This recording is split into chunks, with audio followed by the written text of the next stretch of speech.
ಇವತ್ತು ನಮ್ಮ ಊರಿನ ಮುಖಂಡರದಾರ ಅವ್ರನ್ನೆಲ್ಲ ಕೇಳೋಣ ಜಾತ್ರೆ ಬಗ್ಗೆ ಏನೇನೈತಿ ಏನೇನಿಲ್ಲ ಅಂತಂದು ಮಾತಾಡ್ಸೋಣ. ಅವ್ರು ನಿಮ್ಮ ಪರಿಚಯ ಮಾಡಿಕೊಡ್ರಿ. ನಿಮ್ಮ ಹೆಸರು ಏನ್ರಿ ಅಂದ್ರೆ ಹೇಳಿ. ನಮ್ಮ ಹೆಸರು ಸಿದ್ದಪ್ಪ ಕಾಯ್ಗೆರ್ರೆ, ಕಡೂರವ್ರು ಇದವ್ರದ. 35 ವರ್ಷದಿಂದ ಆಗಿತ್ತು ರೀ ಜಾತ್ರೆ. 35 ವರ್ಷದಿಂದ ಆಗಿತ್ತಣ್ಣ. 35 ವರ್ಷದಿಂದ ಆಗಿತ್ತು. 12 ವರ್ಷಕ್ಕೆ ಆಯ್ತು. 12 ವರ್ಷದಿಂದ ಈಗ 12 ವರ್ಷಕ್ಕೆ ಆಗಿತ್ತು ಅಂತ ಹೇಳೋದು. 35 ವರ್ಷದಿಂದ ಆಗಿತ್ತು ರೀ. 35 ವರ್ಷದಿಂದ ಆಗಿತ್ತು. ತಿರುಗಿ ಮತ್ತು 35 ವರ್ಷದಿಂದ 2014 2014 ಮಾಡಿದ್ವಿ. 2014ರಿಂದ ಈಗ 12 ವರ್ಷಕ್ಕೆ ಎಷ್ಟಪ್ಪ ಆಯಿತು? 2024ಕ್ಕೆ ಮತ್ತೆ ಈಗ ಮಾಡಕತ್ತೀವಿ. 2026ಕ್ಕೆ ಮಾಡಕತ್ತೀವಿ. ತೇರು ಜಾತ್ರೆ, ಗುಗ್ಗಳ, ಆಮೇಲೆ ಬುದ್ಧಿ ಸೇವೆ, ಮನೋರಂಜನೆ ಕಾರ್ಯಕ್ರಮ ಐತಿ, ಟೇಜ್ ಆರ್ಕೆಸ್ಟ್ರಾ ಐತಿ. ಎಲ್ಲ ವಿಜೃಂಭಣೆಯಿಂದ ಮಾಡಕತ್ತೀವಿ. ಎಲ್ಲ ಊರು ಗ್ರಾಮಸ್ಥರೆಲ್ಲ ಸೇರಿ ಮಾಡಕತ್ತೀವಿ. ಕಬಡ್ಡಿ, ಕುರಿ ಕಾಳಗೈತಿ. ಕಡೂರ ಗ್ರಾಮಸ್ಥರು ಎಲ್ಲರೂ ಭಾರಿ ತಯಾರಿಯಿಂದ ಮಾಡಕತ್ತಾರ. ಎಲ್ಲರೂ ಭಾರಿ ಹುರುಪದಾರ. ಮಾತಾಡಪ್ಪ ನೀನು ತಮ್ಮಣ್ಣ. ಹಾಂ ಹೇಳ್ರಿ, ಮಾತಾಡಿ. ನಿಮ್ಮ ಹೆಸರು ಪರಿಚಯ ಮಾಡಿಕೊಡ್ರಿ. ನಮ್ಮ ಹೆಸರು ಹನುಮಂತಪ್ಪ ಕಟ್ಟಿಕಾರ ಅಂತಾರೆ. ಹನುಮಂತ ದೇವ್ರ ಗುಡಿ ವ್ಯವಸ್ಥಾಪನಾ ಸಮಿತಿ ಅಧ್ಯಕ್ಷರು. ಆದರೆ ಈಗ ದೇವಸ್ಥಾನದ ಕಾರ್ಯಕ್ರಮ ಈ ರೀತಿ ಇರುತ್ತವೆ. 7ನೇ ತಾರೀಕಿಗೆ ಫೆಬ್ರವರಿ 7ಕ್ಕೆ ಕಡಿವಿನ ಕಳಗ, 8ನೇ ತಾರೀಕಿಗೆ ಸಣ್ಣ ರಥೋತ್ಸವ, 9ನೇ ತಾರೀಕಿಗೆ ಹನುಮಂತಿಯರ ದೊಡ್ಡ ರಥೋತ್ಸವ ಇರುತ್ತದೆ.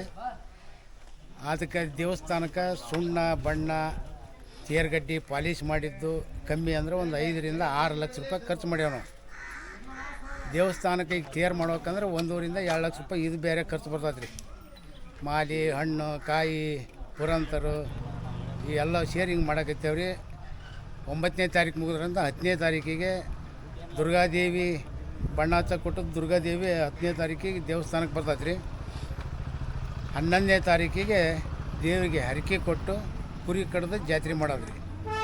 ಕಮ್ಮಿ ಅಂದರೆ ಒಂದು ಸ್ವಲ್ಪ ಹೆಚ್ಚು ಕಮ್ಮಿ 2 ದೇವಸ್ಥಾನದಿಂದ ಒಂದು 2-2.5 ಕೋಟಿ ರೂಪಾಯಿ ಖರ್ಚಾಗತ್ತೆ ನೋಡ್ರಿ ಊರು ವತಿಯಿಂದ ಅಂದ್ರೆ. ಹೌದಾ?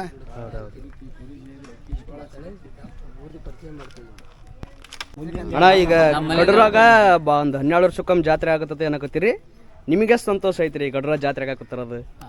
ತುಂಬ ಗ್ರಾಮಸ್ಥರು ಎಲ್ಲರಿಗೂ, ನನಗೊಬ್ಬನಿಗೆ ಅಲ್ಲ, ಇಡೀ ನಮ್ಮ ಗ್ರಾಮದಲ್ಲಿ ವಾಸವಾಗಿರ್ತಕ್ಕಂಥ ಎಲ್ಲ ರೈತರಿಗೂ ಅತಿ ತುಂಬ ಹೃದಯದಿಂದ ಈ ಒಂದು ಕಾರ್ಯಕ್ರಮವನ್ನು ಯಶಸ್ವಿಯಾಗಿ ಗೊಳಿಸ್ತಾರೆ.